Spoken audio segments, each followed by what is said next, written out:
This program is presented by University of California Television. Like what you learn? Visit our website or follow us on Facebook and Twitter to keep up with the latest UCTV programs. Also, make sure to check out and subscribe to our YouTube original channel, UCTV Prime, available only on YouTube. But I just want to take this opportunity to thank the organizers for this quite welcome and worthwhile event, and also to give particular recognition to them for putting the Tunisia panel before the Egypt panel. As we know, the revolution and the Arab Spring began in Tunisia. It didn't begin in Egypt, though Egypt kind of tends to take over a lot of our minds when we think about the region. But the Arab Spring began in Tunisia, and Tunisia, of course, continues to play a seminal role in the events as they unfold. I've been told not to give lengthy introductions for each of our speakers, since you have biographical information about them in your packets. We will keep to the time. Each speaker will speak for about 12 minutes. I may then have a few comments at the very end, and then we'll open it for discussion. We have an hour and a half for the whole panel, and we will go in the order that we have here. So our first speaker, we're very delighted to have with us here at UC Berkeley, Monsef Chekrouhou, who is not only a member of the Tunisian Constituent Assembly and Deputy Chair of the Finance Committee, but is in fact a PhD and MA from UC Berkeley. So we're very, very happy to welcome him back. And so the floor is all yours.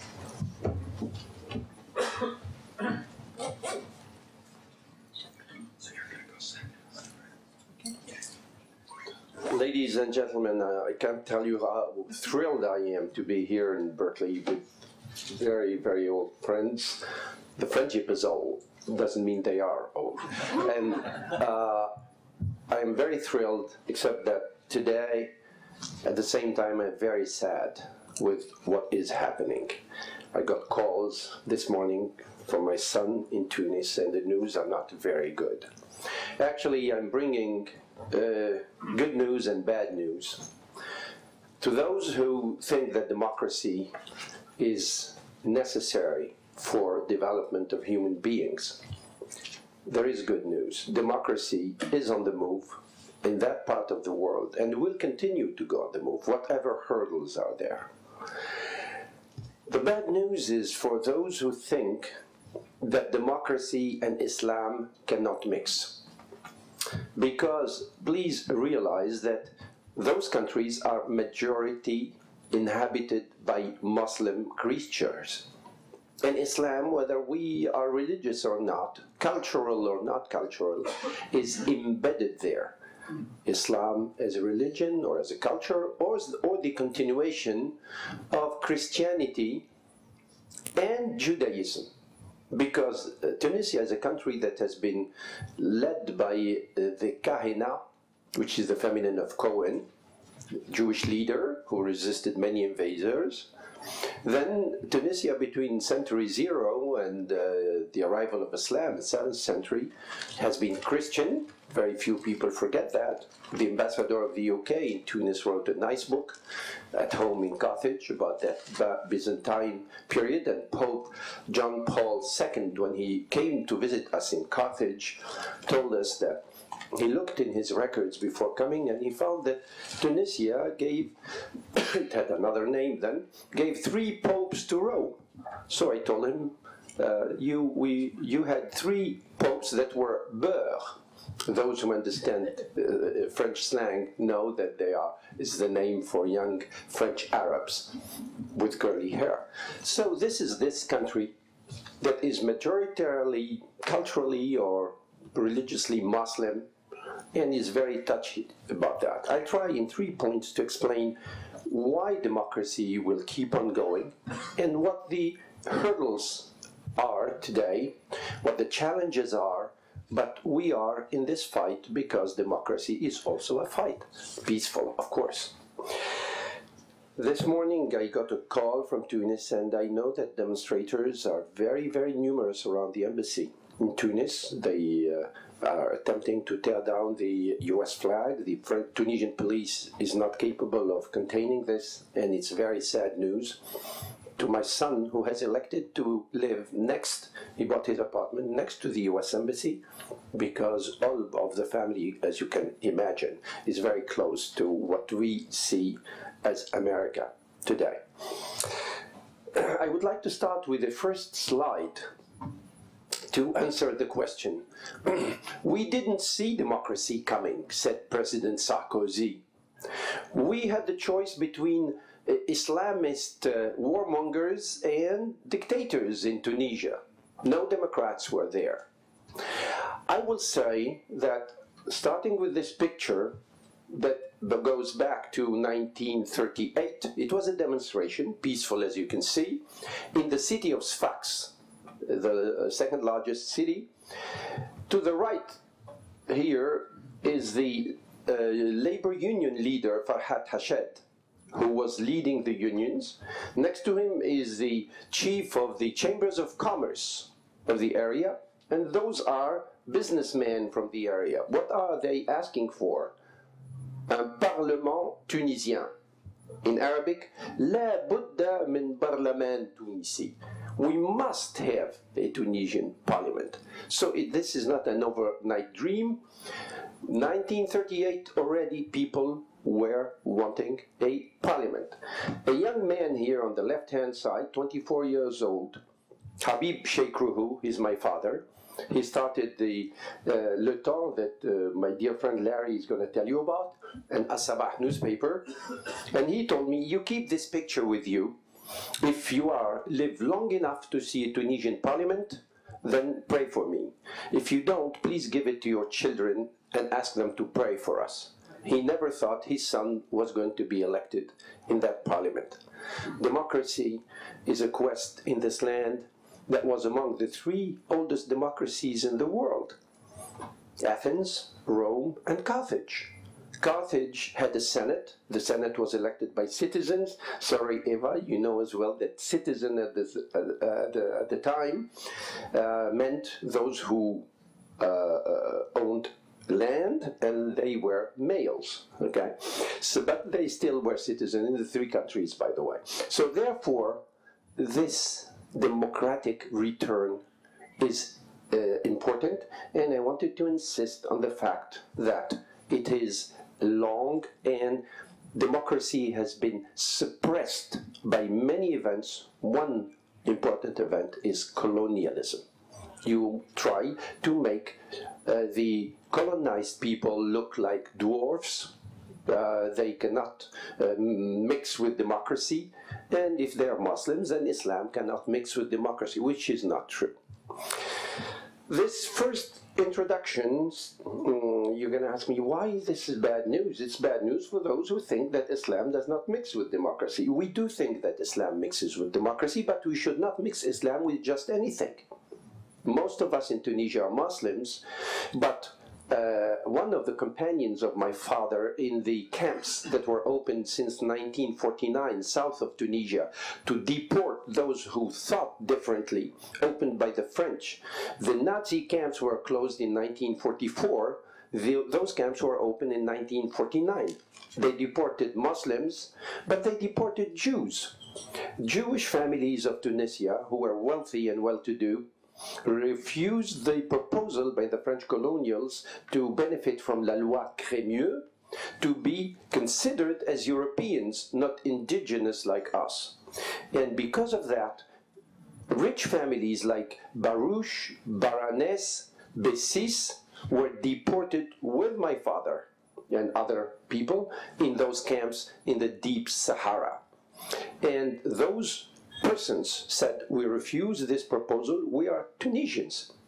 So therefore, Islam for them is the continuation of the Torah, is the continuation of the Bible.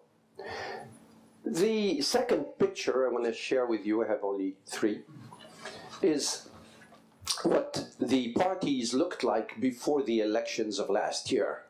Don't get scared. The Prime Minister of Spain, who was elected right after Franco has left, looked at this picture and said, oh my God, you have less parties than Spain right after Franco has left. So all this will decant, and there will be major parties.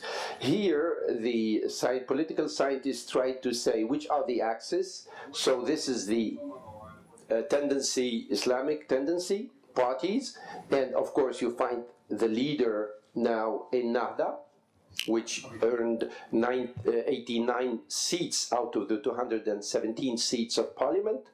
Then you have the liberals, free market people. Here, the nationalists or pro-Nasserites. Here you have the communists and the socialists, the hardliner communists on this side, the pinkish socialists on that side, and even ecologists who are there. And all the parties in the middle are a mixture of all. I ran under the colors of the Progressive Democratic Party. I'm now a member of parliament in the Democratic Group, which is the second largest group in parliament, that party and other parties, right after Ennahda, but before the partners of Ennahda in the Troika coalition.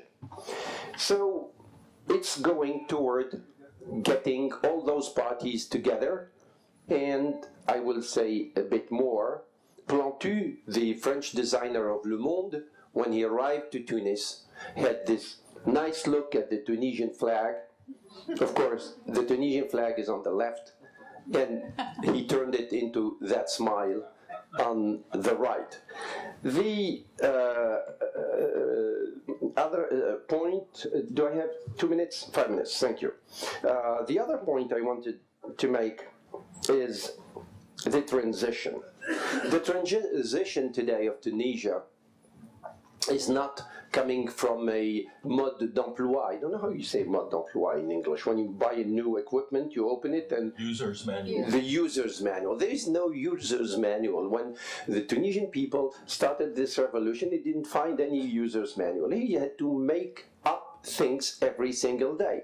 And that reminded me of a word I learned on this campus when Professor Nobel Prize winner Gérard Debreu, professor of economics here in this school, he was French, fled France to teach here freely, he was telling us in English that the best way to find the solutions of this equilibria was tâtonnement. Trial and error, tâtonnement.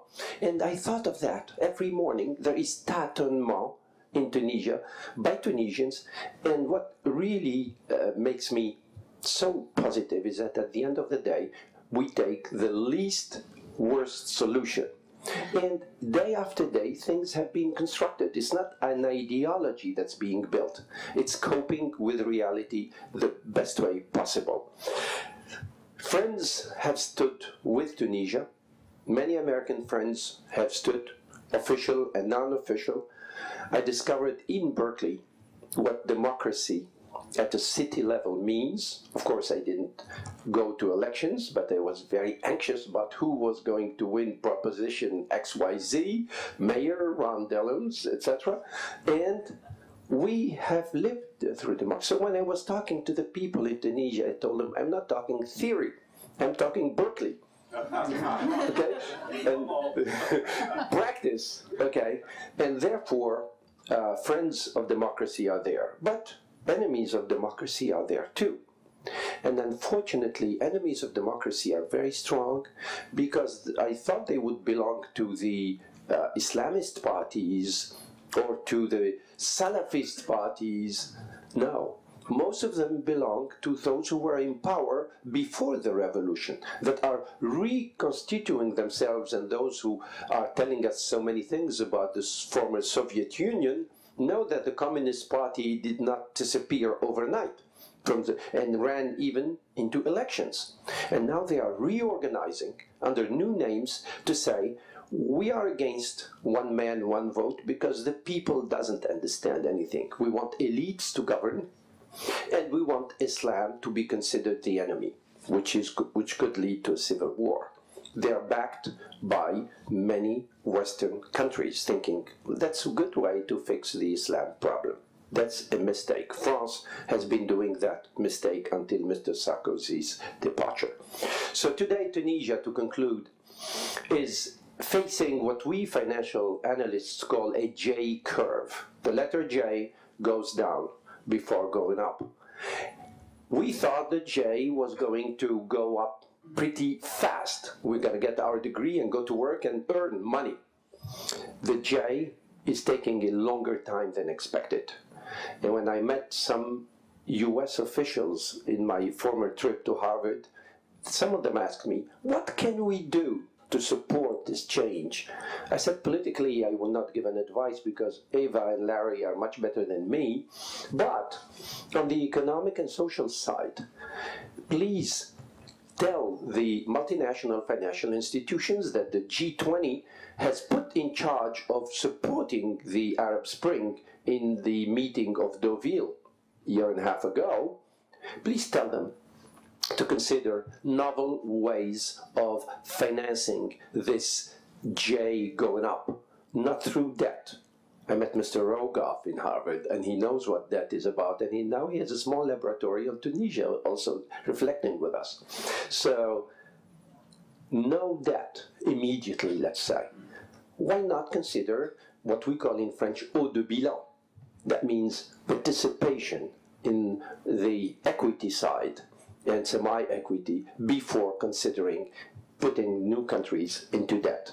So these are ways and means that we have to develop in universities, in financial innovation, in risk management, to make the world much better to live in. Thank you very much.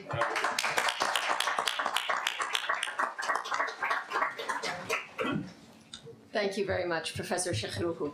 Our next speaker is Professor Eva Balan, who is a professor of Arab politics at the Center for Middle Eastern Studies at Brandeis University.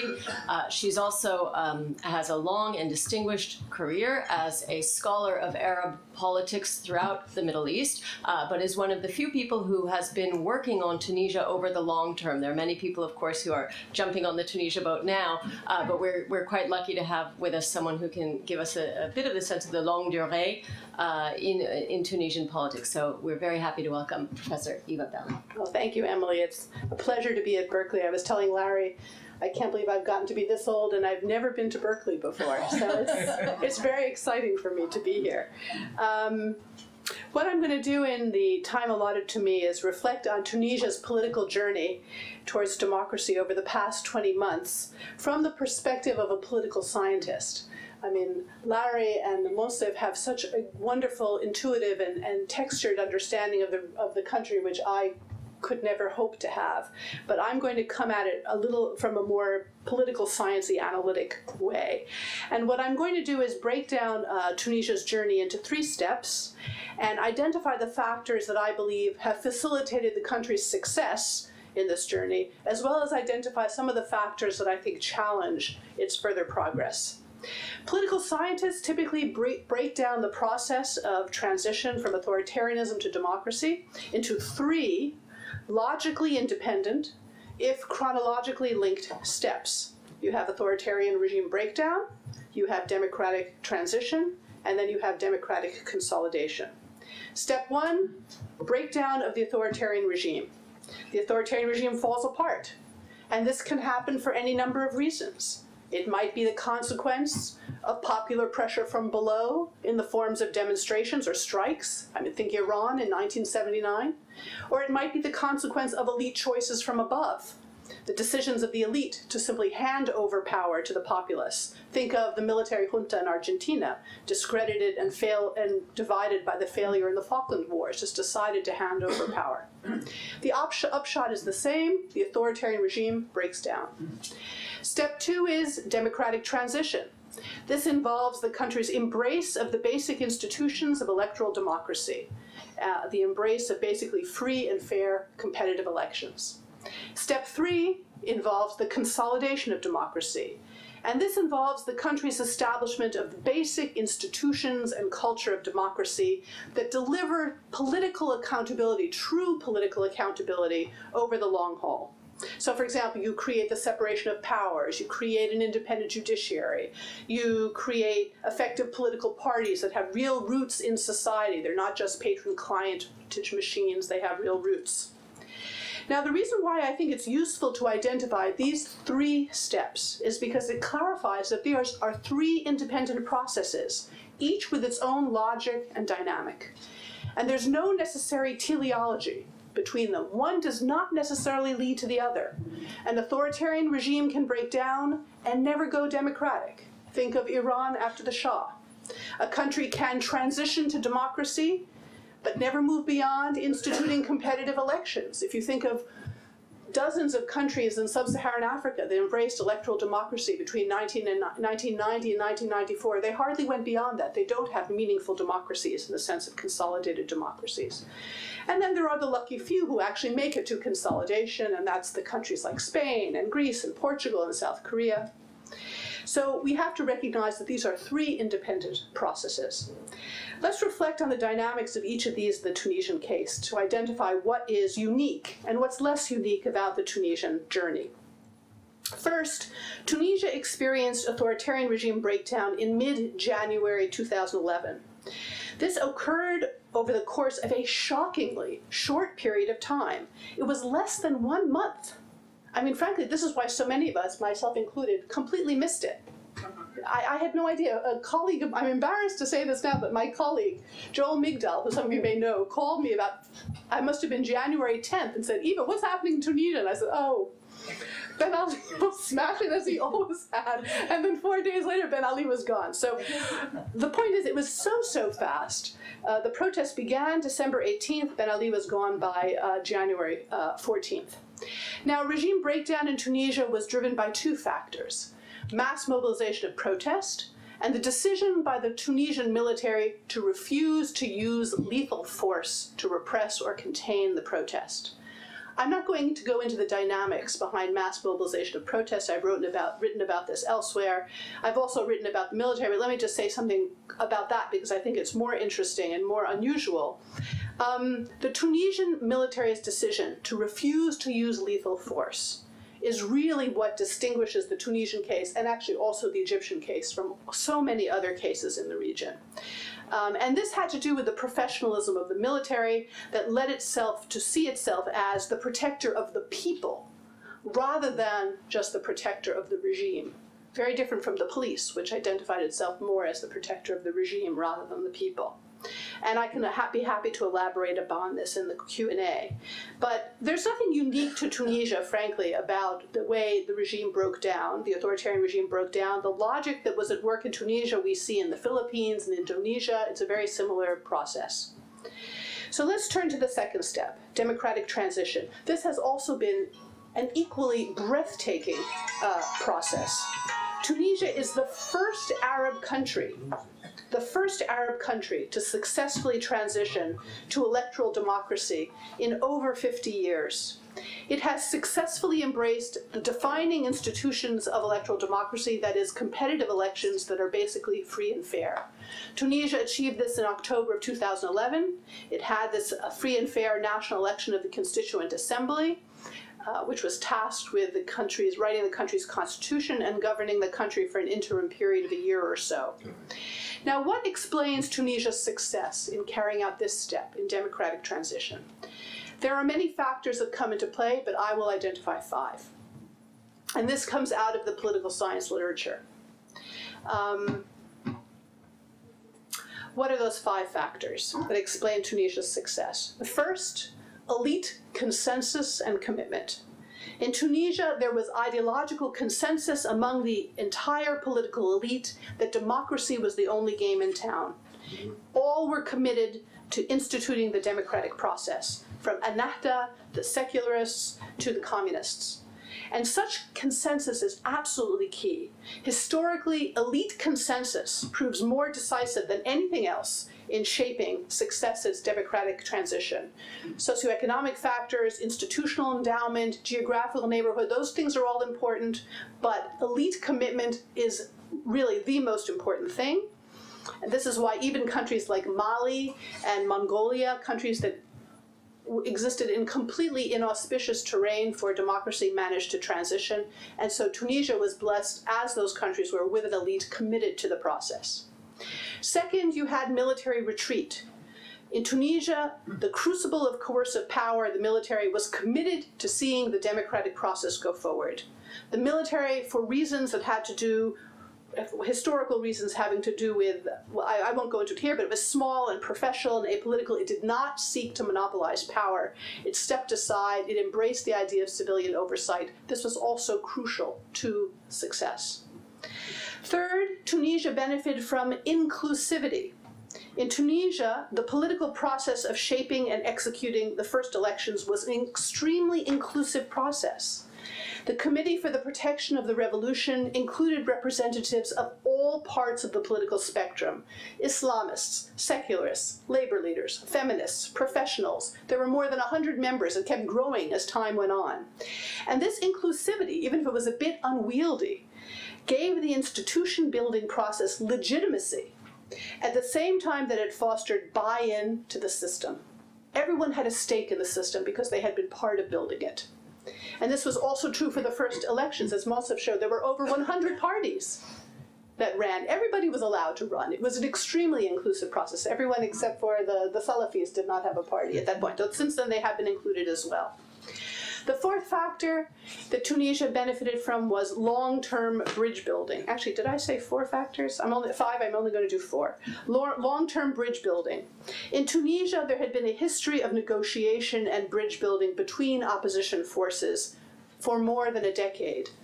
Leaders of the various political strains, both secular and Islamist, had been meeting and hammering out a pact of what the post-Ben Ali period would look like. And as my colleague Al Stepan says, this is what's key, their shared commitment to the process was greater than what divided them. And that made democratic transition possible.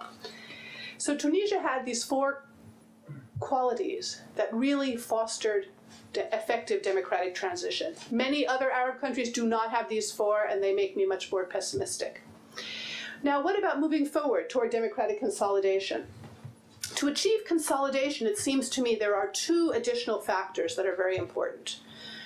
The people need incentives for building coalitions, and you need to build the institutional foundations of accountability. Let me first talk about incentives for building coalitions. Ideally, you don't want to have any single political force or party able to dominate political process, because that creates an almost irresistible authoritarian temptation.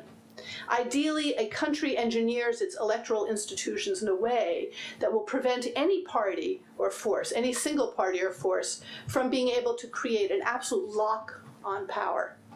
Now, generally that means embracing a system, an electoral system of proportional representation. That alone is sometimes not sufficient, but luckily in Tunisia, at least in the first election, it was sufficient. They adopted a PR system, and no party got a majority. The largest party, Ennahda, got 41% of the vote. That meant that you had to work across the aisle. You had to build coalitions with other groups to make any policy happen.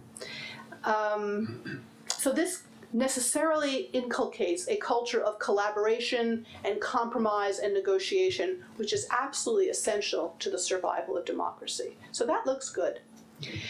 Now, second, to consolidate democracy, a country must build the institutional foundations of accountability. You need an independent judiciary. You need a 4th estate, a robust 4th estate, a free media, press.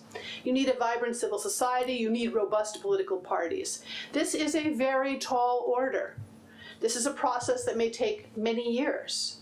I think Tunisia is on its way. I'm optimistic, but its path is not assured. There is reason for optimism. So, for example, I was just in Tunisia this summer, and I saw that despite 30 years under Ben Ali, civil society seems remarkably robust to me. Every time when there were those laws being considered to make women less equal than men, to be seen as complementary rather than equal to men, this sort of thing, you had large demonstrations from the women's movement, from human rights movements protesting it. All during that first year of transitional government, the forces in civil society were able, most of the UGTT, but others were able to organize protests, demonstrations to keep the elites' feet to the fire, to make sure they kept moving forward towards democracy. These are very hopeful signs. With regard to the press and the media, it also seems to have taken on a whole new life. There's the debate in Tunisia is amazing. I was there this summer. I turned on the TV. I just couldn't believe it. It was so vibrant. I thought, I'm not in an Arab country anymore. I mean, it's just so different from what I remember. Very, very exciting. But there was some reason for concern as well. For example, there's this wonderful group of people that were assigned to create a committee to suggest laws to control the press, to monitor the press, institutions to create, to oversee the press, the media in general, I should say. They consulted with all kinds of international agencies and came up with really good international standards for how the media ought to be organized, what kind of oversight they might have been. So professional, it was astonishing. But the interim government has, to a large degree, ignored their recommendations. So just to give you one example, there is supposed to be an agency that will oversee the appointment of editors of the public press, and as well as public television. And the government decided that it was going to just appoint these leaders itself, rather than have this independent commission which would involve people from civil society and government and whatever to make it more politically neutral. And so the danger is, of course, and this is what we're seeing, is that the Islamist-led government is appointing Islamist cronies to these positions, which could really limit the freedom of the press, and that's disturbing. Other reasons for concern: the judiciary, from what I gather, is still highly compromised. I haven't heard of any dramatic reform progress there yet. Most troubling to me is the state of party life. I do not see the development of real mass-based parties anywhere in Tunisia except for Ennahda. The secular parties are largely splintered. They still seem reluctant to go out and build grassroots support, and that does not bode well. So those are issues that concern me. Now, I'm almost done, but let me just say that I have not mentioned several other factors that others may think undermine success of consolidation. Some, for example, might point to economic conditions and say, oh, you know, Tunisia's economy has not really recovered yet. There's still very high levels of unemployment. That's very problematic. Yes, difficult economic conditions are problematic for new democracies, but they are not necessarily fatal. We have many, many cases of countries, new democracies, Argentina, Mongolia, Mali, Greece, that face very difficult economic conditions. This did not necessarily derail democracy. It need not in Tunisia either. And if you're going to take a structural route to this, you know, well, if you've got a certain GNP per capita, you're safe or not. Tunisia is actually in a relatively safe zone. If you look statistically, it's already past the statistical tipping point when countries generally stay democratic, which is about $9,100 in today's dollars. So anyway, that you might think that's a silly approach, but that's the structural side of things. And others might point to the concern about some illiberal tendencies in Tunisian society, especially among Nahdawis. We see evidence of the drive to censor, the desire to punish blasphemy, some limits to free speech, some limits to equality for the sexes. This is troubling to me as well. I'm as liberal as the next person. I'm as feminist as most women of my generation education, but I'm not really so concerned that that's going to derail democracy in Tunisia. We have to remember that there are different levels of liberalism associated with democracy around the world. There are many democracies that have laws against blasphemy. There are many countries, take even Germany, that put more limits on freedom of speech than we do, and yet they still manage to maintain robust democracy. So I'm not so concerned that these problems are necessarily going to undermine the basic institutions of democratic governance. Finally, one last reason to be optimistic about Tunisia. Leading theorists of democratization argue that geographic proximity and economic and cultural linkage with established democracies abet the democratic process. You know, think of the powerful demonstration effect of democratization that sees Latin America in the 80s. Think of the power of linkage with Europe via membership through the EU that fostered democratization in Spain, Portugal, and Greece, and many of the Eastern European countries. Tunisia doesn't have the benefit of the carrot of joining the EU, But it does benefit from proximity, relative proximity, and relatively good linkage, cultural and economic linkage with Western democracies, certainly more than most other Arab countries. And so that also makes me optimistic about Tunisia. So I'm not saying it won't be an unbumpy process. It certainly will be bumpy. Democracy is a messy and conflictual system, and there's no reason to think that getting to democracy, in other words, democratization, won't also be messy and conflictual. But I do think Tunisia is up to the task, and I think the distilled wisdom of comparative political science confirms that for us. Thank you.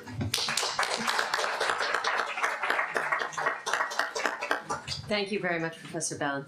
Our last but certainly not least speaker is Dr. Larry Michalak, who is a cultural anthropologist who has been working on Tunisia for a very long time, for decades, and has quite a bit of what Clifford Geertz would call local knowledge about Tunisia that I'm sure will benefit from. I'll also mention that he is the Vice Chair Emeritus of the Center for Middle Eastern Studies here at UC Berkeley. Thank you, Emily. I'd like to begin by thanking the Council for a Community of Democracies, because I got here really through them. When the Arab Spring first started, I organized a program at the International House, and Jeremy Kinsman was there, and he came back to see me after the talk, and he said, "Oh, that was very good, and we at the Council have done a book about this." And he gave me a copy of A Diplomat's Handbook, which is advice for diplomats and NGOs on how to promote democracy. And I read it, and I had coffee with him, and I said, "This is a wonderful book. I especially like the case studies, but you missed the boat because it has nothing on democracy in Tunisia. That's where it all started. You need a case study on Tunisia." And he said, "Could you do that?" And so I did. This is the second edition, by the way, and I'll put in a commercial for it. If you just go to A Diplomat's Handbook on the internet or Council for a Community of Democracies, you can read the whole thing for free. And they're updating it with a third edition, and I just finished the Tunisia chapter for the third edition. I have some copies of it here, but you can find it on the website, and if you are an old-fashioned person and like to read paper, and if you get here before they're gone, you can have one here. But my email is here, and if you take one, you have to promise to send me at least 3 sentences of comments. Now, Tunisia. I'll tell you the executive summary of my case study. It says that the Tunisian uprising was homegrown. It started there, and that's very important because democracy has to come from the people themselves. It talks about what other countries can do to promote democracy, and it talks especially about France because that's the most important country for Tunisia. It's the former possessor of the protectorate over Tunisia for 75 years. And France supported Ben Ali unstintingly, and even more and more under Sarkozy, so they missed the boat. The United States did a little better. We supported Ben Ali until the second George Bush administration. And then they started encouraging democracy in Tunisia, so much so that the local ambassador got in trouble. He went to visit strikers and things like that, and the Tunisian authorities were refusing permission for him to move around the country. They were harassing American scholars by not giving research permits. The Western democracies in general hesitated to encourage democracy in Tunisia because they thought they had to choose, as Munsif said, between Islamists and autocrats, and they thought that the autocrat was the better choice. Tunisia had its uprising. It started in late 2010 when a vendor burned himself to death in protest because his wares had been confiscated. It was really, he had no political activism at all, but this was used as a spark to start an uprising that very rapidly led to the departure of the autocrat. And Tunisia has been a model. It proceeded very methodically for elections for a constituent assembly, of which Monsef is a member. They have written a constitution, it's in draft, and now they're going to review it article by article, and they hope to have the final constitution by February, and then they'll do a new election.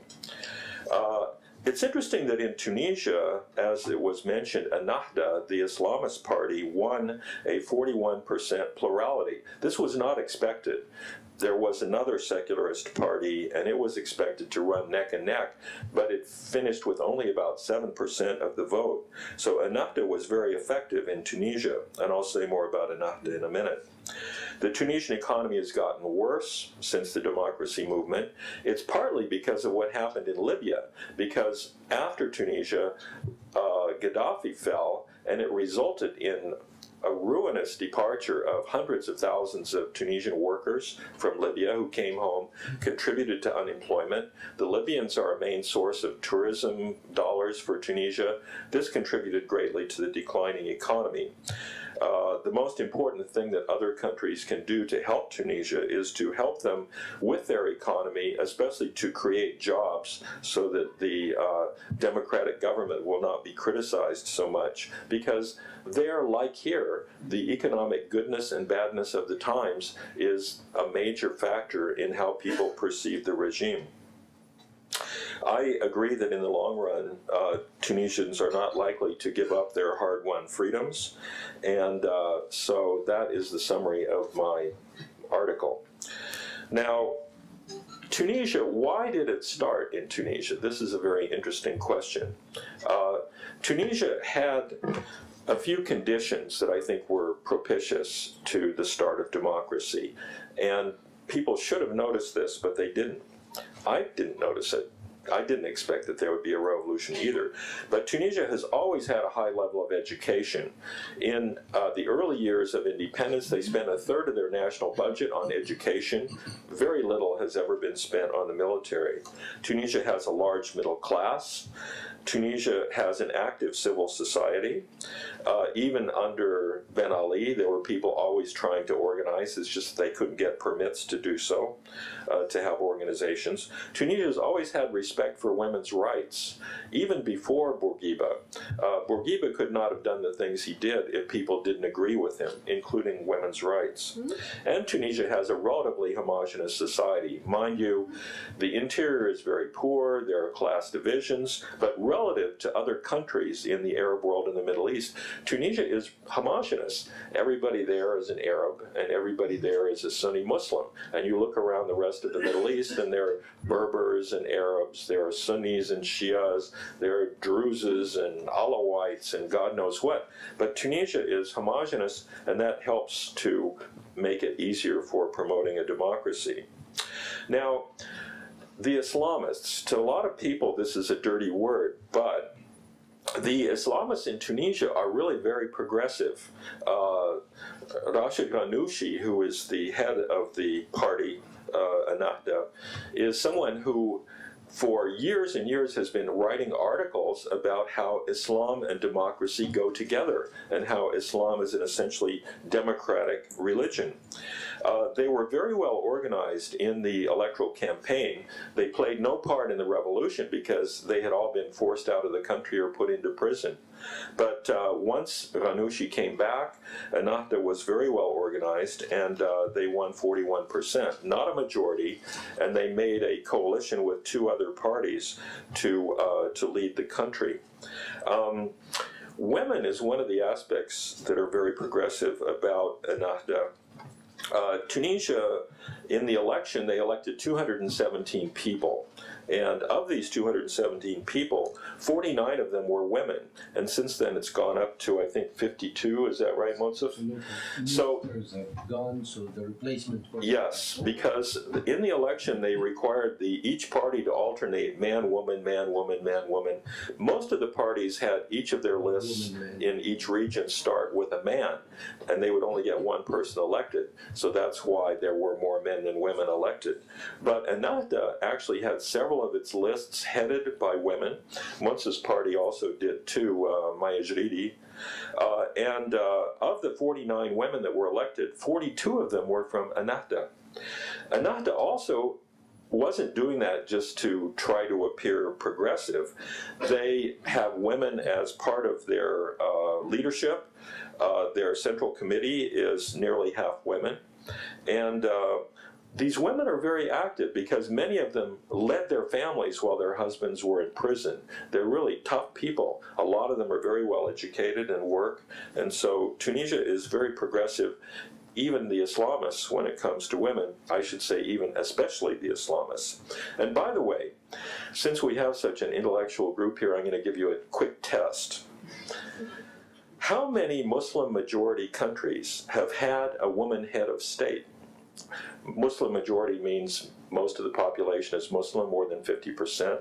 Head of state means a prime minister or a president, which means that the United States has never been one of these. But how many Muslim countries have there been who have had a woman prime minister or president? Okay, there will be 4 alternatives, and I'll ask you to raise your hands. The first is 0 or 1. The second is 2 to 4. The third is 5, 6, or 7. And then the last one is 8 or more. Raise your hands. How many think 0 or 1? Raise your hands. Good for you. How many think 2, 3, or 4? Raise your hands. Okay, 1, 2, 3, 4, 5, 6, 7, 8, 9, 10, 11. Lots of you. How many think 5 to 7? Raise your hands. Fewer. How many think 8 or more? Raise your hands. 1, Stephen Fish. Okay. Well, everybody applaud Stephen Fish. Because the answer is 8. The first country to have a woman head of state was Pakistan, Benazir Bhutto, that's 1. Bangladesh in 1991, Khalida Zia and Hasina Wajid later, that's 2. Turkey, Tansu Çiller, Prime Minister in 1993, that's 3.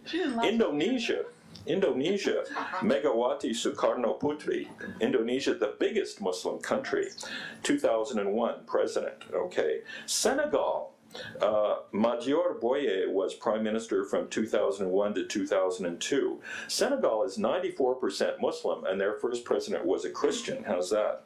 6th, Kyrgyzstan, Rosa Otunbayeva, president in 2010. Number 7, the Kosovar Republic, and if there are any Serbs here, I apologize. You can say that it's 7 instead of 8. But Atifete Jahjaga was elected president by the Kosovar Parliament in April 2011. And number 8 is Mali. Cisse Miriam Kaidama Sidibé became Prime Minister of Mali in April 2011. So women are actually more important in the Muslim world than a lot of people think. And the interesting thing about these statistics is that most of these are recent, so it shows that there is a progressive trend toward democracy. Now, I wanted to say something about labor relations, which are one of the things that brought the regime down, because there were strikes, and those strikes had started long before the vendor burned himself to death.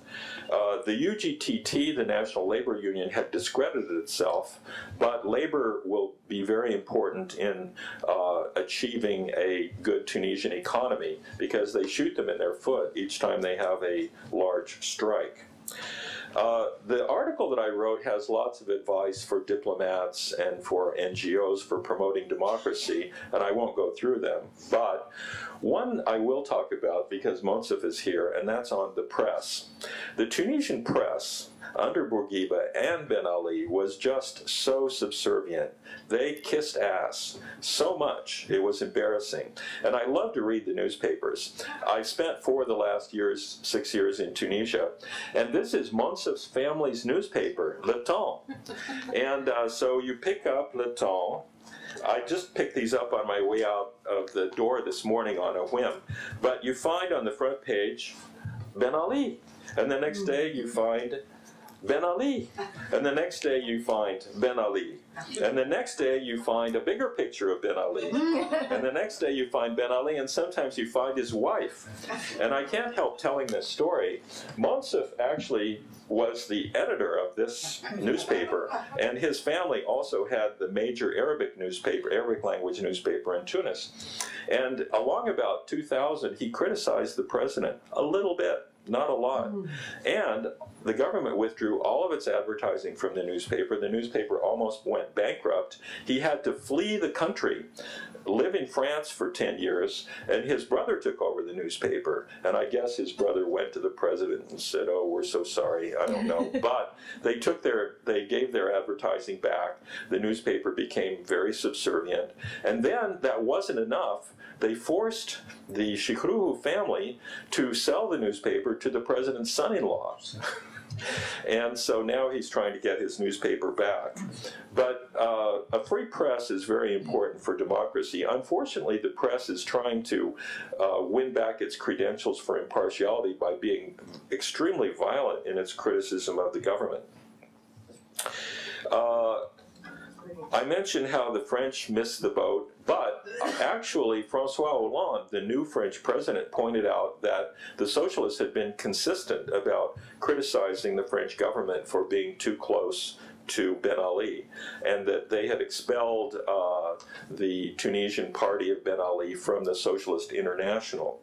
The United States did better, as I mentioned, under Bob Godek, who was a very far-sighted and brilliant ambassador.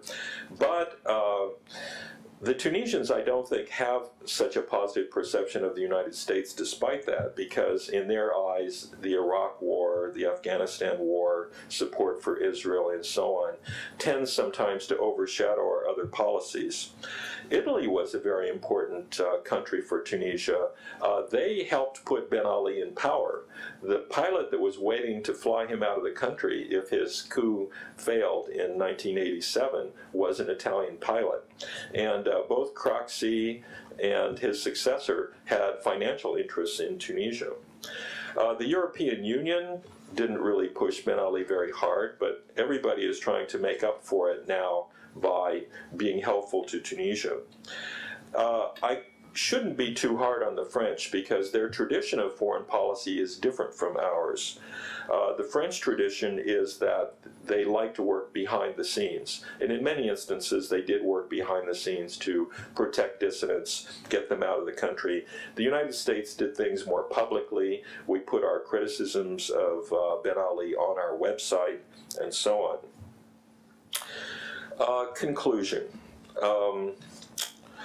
Tunisia is moving along very successfully on the road to democracy. I'm going to steal Monsef's conclusion, actually, because the other day I was talking to him and he told me that democracy is like a boat that is leaving one shore and going to the other. On one side you have autocracy, on the other side you have democracy, but sometimes the water in the river can be very rough. And that's what Tunisia is experiencing now. I'm optimistic that Tunisia will be successful in the long run, and the democracy that they create will be a special Tunisian democracy, just as each country that becomes democratic has a democracy which is consistent with its own cultural traditions. Thank you very much. Thank you.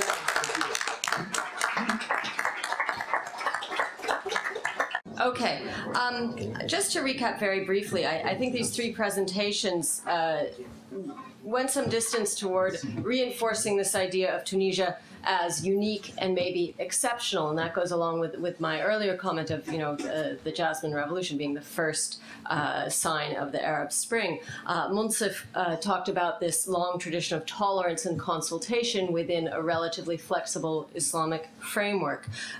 Eva talked about some of the maybe prerequisites for revolution that were there, whether we recognize them as such or not, including things like the existence of an educated middle class that could provide that necessary elite consensus, and the action or non-action taken by the Tunisian military when the situation got heavy. Larry added some more of these conditions, putting an emphasis on on women's rights in Tunisia, which I do think should be underlined. I remember in Tunisia hearing a paper by Nadia Mamlouk and being quite stunned to learn that women in Tunisia had the right to a legal abortion before women in America did. I would add, though, among his 8 countries, with 8 Muslim countries with women leaders, Larry, being a good scholar, used his words carefully, and he talked about Muslim countries, not Arab countries. Not a single one of those countries was an Arab country. So we can think about that a little bit.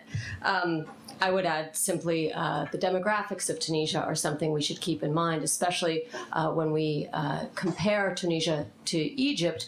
Egypt, we're talking about a population of, what, 80 million people. Tunisia, where it's a much smaller scale, which also I think has been perhaps helpful in cementing the gains of the revolution. I would want these 3 analyses to push a little bit further. Again, we don't have lots of time.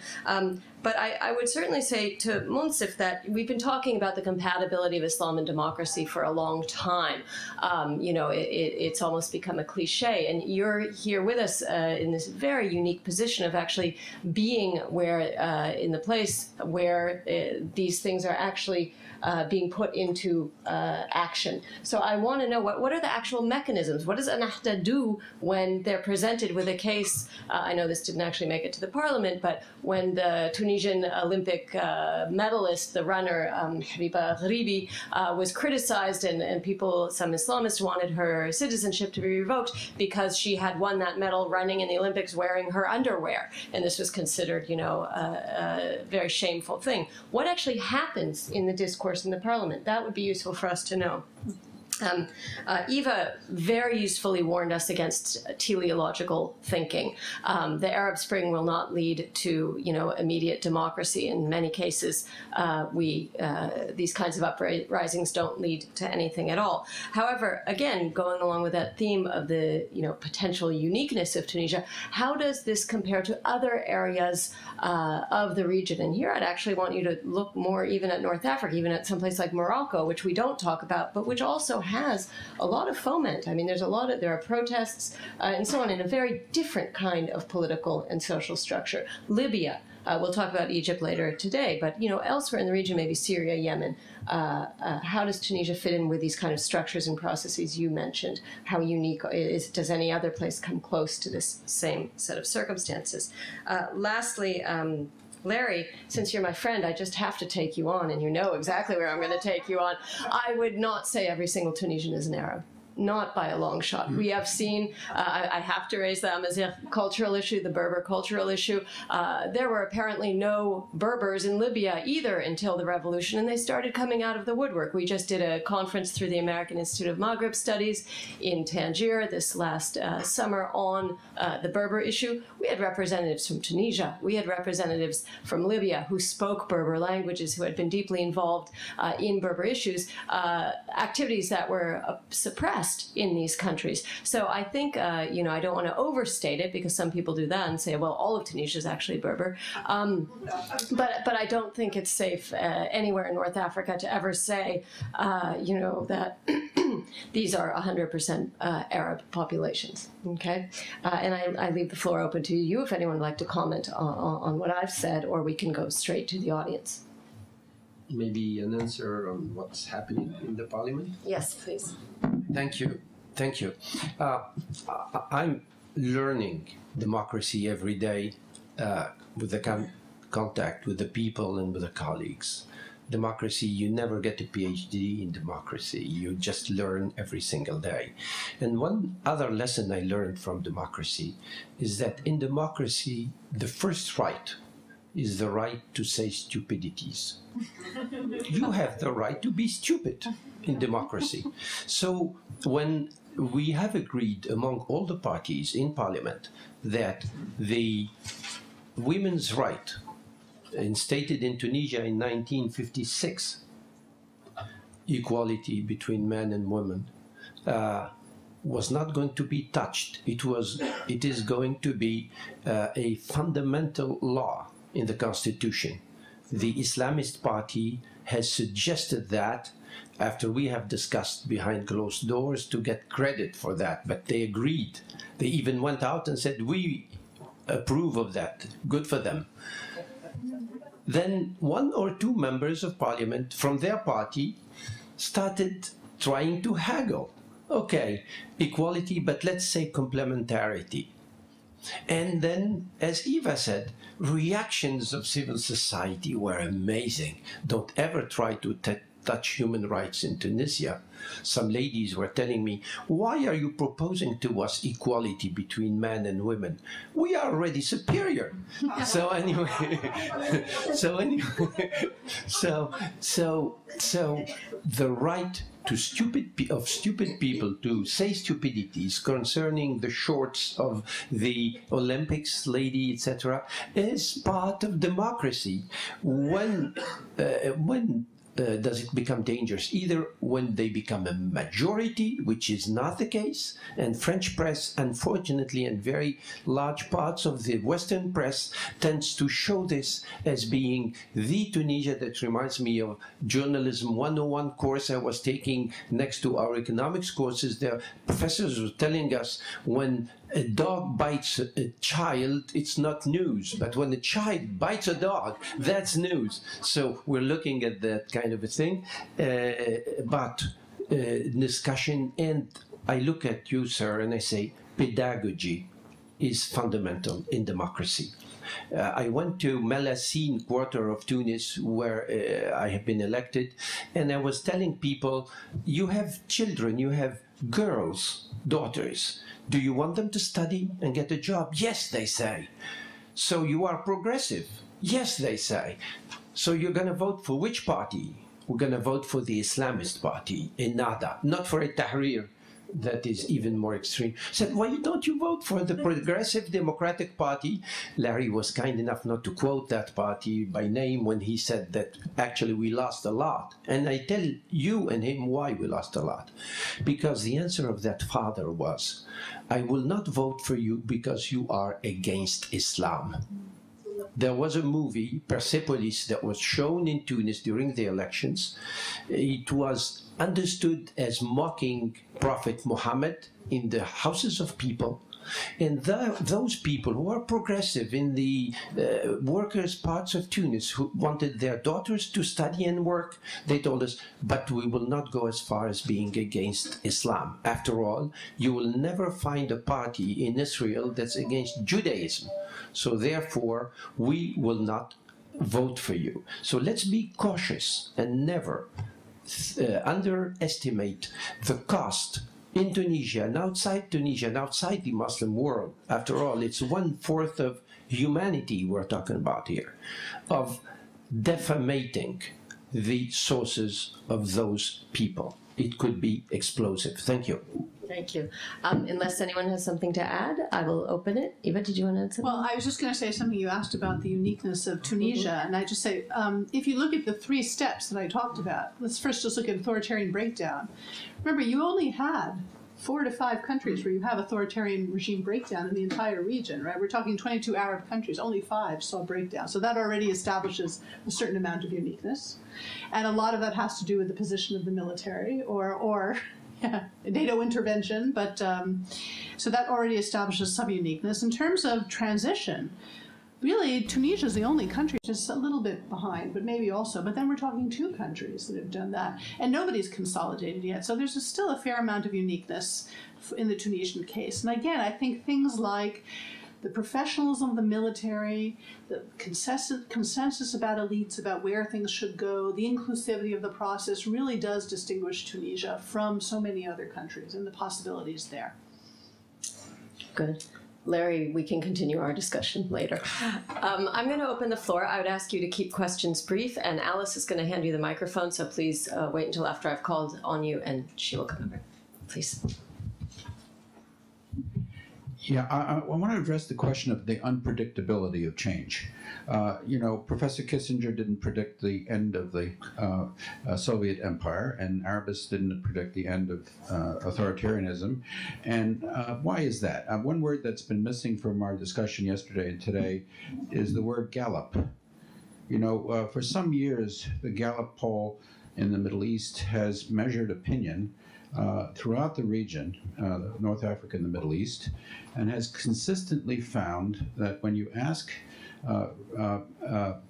any inhabitant of any of those countries what they think about democracy, overwhelmingly, an average of 70% say, yes, we want democracy. We want freedom of the press, we want freedom to express ourselves, we want representative government, we want rule of law. Almost on every index, there is overwhelming approval for that. That, coupled with an age of globalization, Al Jazeera, the social media, international opinion, the fact that major powers are not propping up regimes anymore, should have led us to believe that it was possible. Now, we couldn't have predicted exactly when it was going to happen, but it would seem that policymakers ought to have inclined towards supporting democratic ideas in the region, and we didn't. And I think it's very important for the future to figure out what went wrong and to try to gauge what we can do to correct that. Okay, I'm actually going to take about 3 questions or comments, and then we can deal with them. So, Ambassador? Monsef, je veux parler de la France. It was really fascinating. And when Sarkozy was elected, he made a speech the night he was elected that said he was going to change the way France looked at African dictatorships. And yet, in Tunisia, he did exactly the opposite. And Larry started his presentation, quite rightly, by saying that what happened in Tunisia happened in Tunisia. I know that. But, as Bob is saying just now, what democracies do can make a difference. And your point about debt is totally true. So what happened to Sarkozy? I heard your observation that the French, or at least his part of the French class politique, sided with the old sort of nomenclatura in Tunisia. It's true. But that wasn't the whole story. And what I'd like, you got to me when you talked about les beurs. I'd like to know the extent to which, and it applies to Italy too, a fear of immigration, of uncontrolled immigration, of refugees, of chaos in the Mediterranean related to French politics on that issue. How important do you think that has been? And do you think now, and Libya is, a difficult situation, do you think that it is going to temper the enthusiasm now for the wider Arab Spring? Okay, let me take one more question or comment. Gentleman back here, all the way with the beard and the red shirt. Yeah. Thank you. Support for economic growth was cited as important to supporting democracy, and there was the proposal of equity positions as opposed to loans. Now, I'm used to a venture capital model for equity position that comes with a role on a board, which hopefully is helpful in giving direction, but also involves taking control and direction. So I'm wondering, what sort of equity participation model do you vision as being most helpful in supporting democratic growth? Thank you. Okay, so let's get your responses to whatever combination of these questions you would like to respond to, and then we'll move on. Larry, let's start with you since we haven't heard from you. Well, the first question was about the unpredictability of change, and it's true. The Gallup polls all showed that not only in Tunisia and Egypt, but elsewhere in the Arab world, people say they're in favor of democracy. I think I'll answer that with another show and tell. Eva Balan wrote a book some years ago called Stalled Democracy, and it was about this phenomenon, that why is it in the Arab world that it lags behind other areas? Now, Eva is one of the good guys, because there were bad guys who gave the wrong answer. They said, well, it's because of Arabs. There's something about Arabs. They're just, congenitally against democracy. Another bad answer was, well, it's because of Islam. Islam, is against democracy. And those are wrong. Eva had a very sophisticated analysis that talked about what causes democracy to come about. And she talked about the relationship between the state and entrepreneurs and capital. And she talked about the relationship between the state and labor. And she discussed how the labor had been a combination of bought off and suppressed in Tunisia, and the people with money had been co-opted through corruption. And she went on for an even more sophisticated analysis. But I think each country is a little bit different. And I don't think that the Arab world is necessarily, as a group, all that different. I think that people used to say that about Latin America, and then there was a wave of revolutions in Latin America. My father, who was born in 1909, looked at one of my textbooks once, and he said, you know, when I was a boy, we had to memorize the heads of state, and most of them were monarchies. And we forget that. Also, I think that despite Freedom House, you can't say that a country is free or unfree or partly free. This is a gross generalization. I think that countries fall along a spectrum from absolute democracy, of which there aren't any, to absolute autocracy, of which there aren't any, and that it's more accurate to talk about places that were along the line. Tunisia was not an absolutely autocratic country. It's silly to put it in the same bag with Saudi Arabia and Iraq under Saddam Hussein. Tunisia had a lot of elements of freedom. They had a lot of window dressing, too. It wasn't a generally free country, but it wasn't an absolutely autocratic country. Lebanon, Kuwait, the monarchies are not all the same either. So I think that it requires a sophisticated analysis looking at things on more of a case-by-case basis. Thanks, Larry.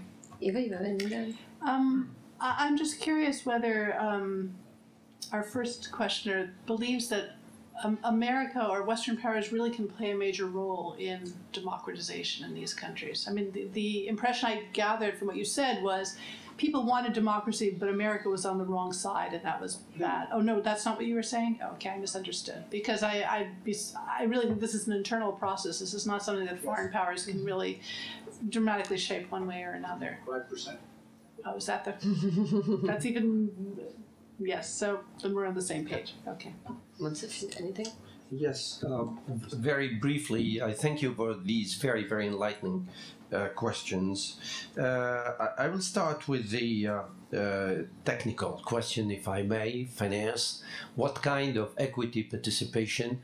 When I was a professor at HEC School of Management, which I am again now in Paris, the Graduate School of Business of Paris, in the wintertime and some summer sessions here in Berkeley at Haas School, Bourguiba, the former president of Tunisia, asked me to come back and prepare a plan to create a bank in Tunis, to clean up the Lake of Tunis and prepare 1/3 the new city of Tunis around there. But he told me we have no money.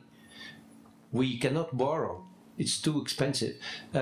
So go and find what is called Islamic financing. I told him, what is Islamic financing? He told me, I understand it is financing without interest. So I told him, but you don't believe in Islam or in God, actually. You are an atheist. He told me, I don't care, but I don't want to pay interest. So I went and started asking questions around Middle East and then Malaysia, etc. And what I found is that there is a way to organize, to structure your deals in an Abrahamic way. Actually, it's not only Islamic, it's Jewish, it's Christian before the Deuteronomy, and it is Islamic, it is participatory manner. So I went to Bahrain, I created 2 companies, Al Amin and At Tawfiq, after having done the study for the Lake of Tunis, the study, future study, the business plan, and I started selling the bonds for this project. And some people thought it was worthwhile putting money there. And Bourguiba was happy because I was quoting a sum, I was quoting a date, but I was not quoting an interest rate. Interest is what this project is going to earn. Some American bankers saw me there, we were having a drink before dinner, and they told me, half teasing me, I don't know how serious they were, what are you doing here? You're attracting dollars from here directly to Tunisia.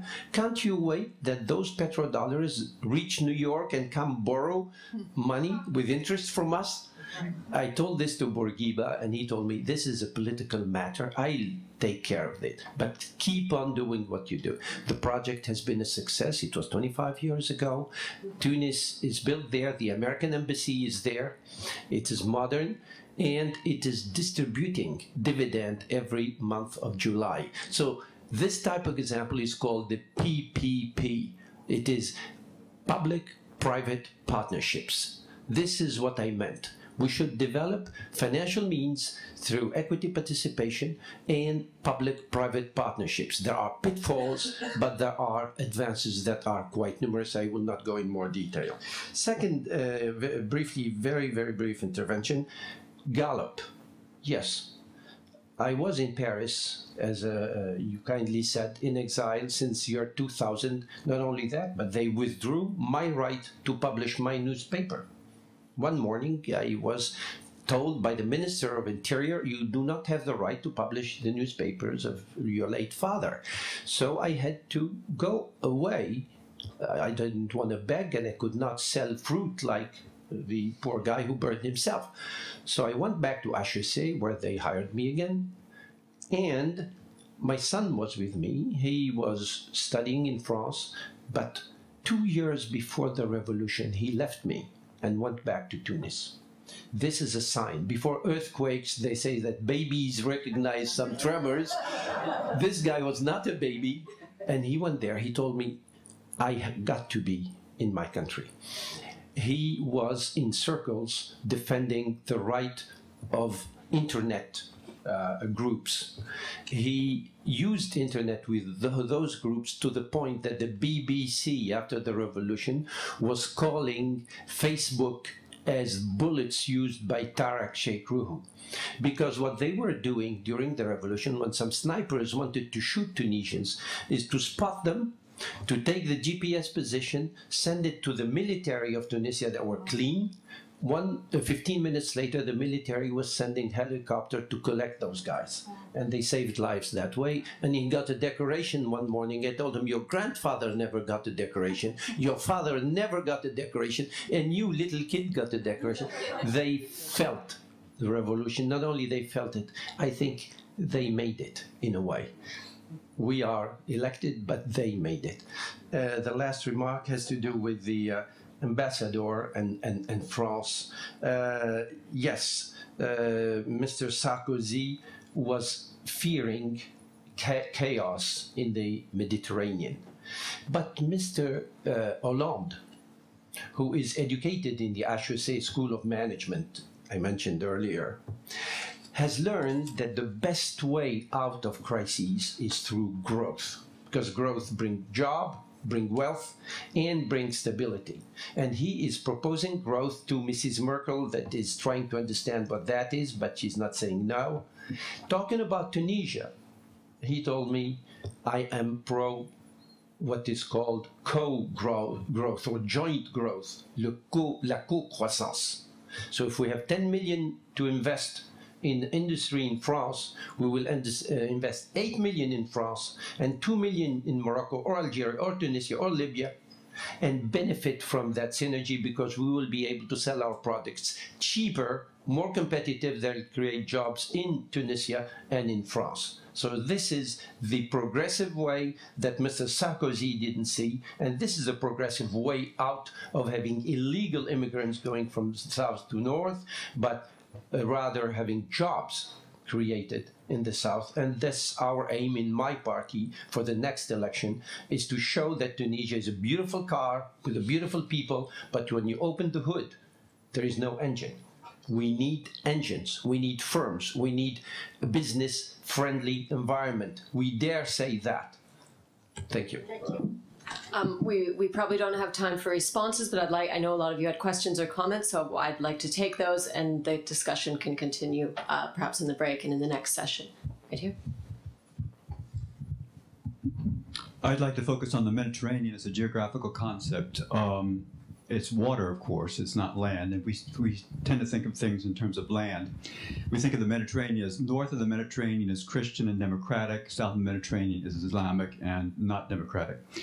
And of course, there was a time when Turkish armies were besieging the city of Vienna in the 1500s, 1600s, and there was a time when Berber armies were marching on the Pyrenees mountains, and that was a period too. But if there are countries in the Maghreb which become more democratic and become more open in terms of press and public opinion and elites and so on and so forth, is it possible there might be some sort of an evolution towards, as we think of the European Union, why not as sort of a Mediterranean Union, where you have much more cooperation and much more interchange between north of the Mediterranean and south of the Mediterranean. Of course, some of this occurs in terms of tourism, but it would seem that there might be a lot of other things, for example, educational institutes. There is an American university in Beirut, another American university in Cairo, and so on, but much more of a sort of an openness and much more flow between the formerly not democratic South and the supposedly democratic North. Thank you. Other questions, comments?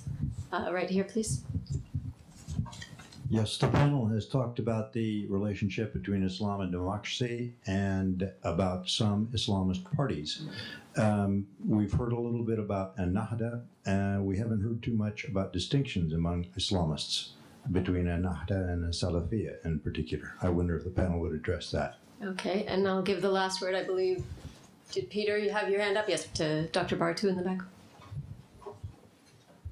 Thanks, Emily. My question's for Eva, actually, in terms of this concept of teleology and nations following each other's experience and democracy crossing borders and so forth. Although a lot of these transitions have occurred in unique circumstances over the last decade, the invasion of Iraq, nonetheless, there have been a number of experiences with electoral politics, with democratic transitions, their sequencing, constitution-making processes. Lebanon, Iraq, Palestine come to mind, despite their, interesting origins of how this came about.